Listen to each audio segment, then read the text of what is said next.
Hi friends, it's Victor Costa. How you doing? Happy New Year. Hope you're doing well. Hope your new year is filled with peace, health, happiness, prosperity, love, and if I left anything out, I hope you have that too.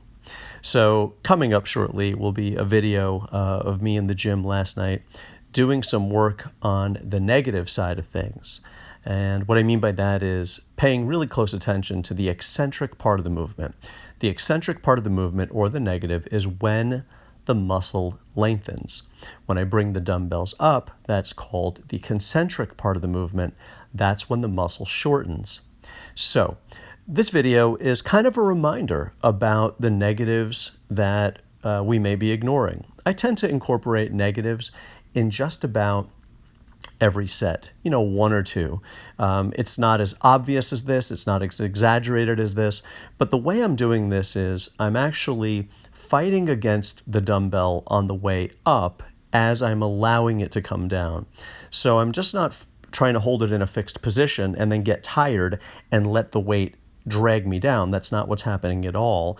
I'm actually lifting up, if you will, but allowing the dumbbell to be in a different position so that the gravity is kind of pulling me down. So I'm never really taking my mind off the muscle. So I'm not just fighting and getting tired. So it's theorized that we actually can control about 25% more weight on the eccentric phase of the exercise than on the concentric. So in other words, you can control more weight on the negative than you can if you were trying to pull that weight up. So there's also a theory that suggests that most of the productive damage, if you will, that we're looking for, the microtrauma, the controlled damage that we're looking to achieve, actually occurs on the negative side of the coin here, on the eccentric part of the movement. So I just wanted to put that out there, that it may be something that you haven't been paying attention to.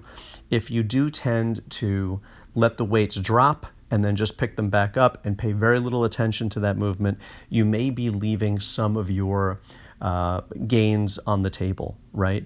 And what we don't want to do is we don't want to leave out any part or any phase of the repetition. The repetition is an opportunity for us to get the most that we can out of the time that we're spending in the gym.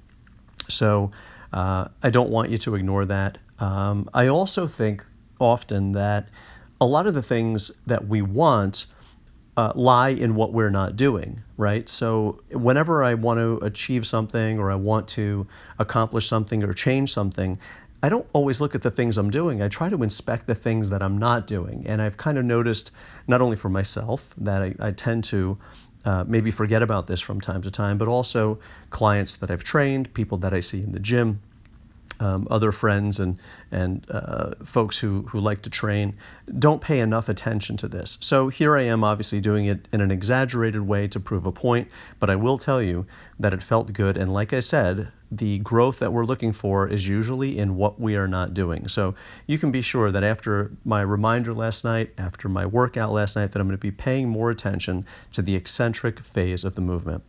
So wish you folks continued health, continued success. I'd love for you to comment. I wish you all the best, of course, all the time. Peace, love, and muscles in good health. Visit me at Vic's Natural and say hello on Facebook and take care of yourself. Bye.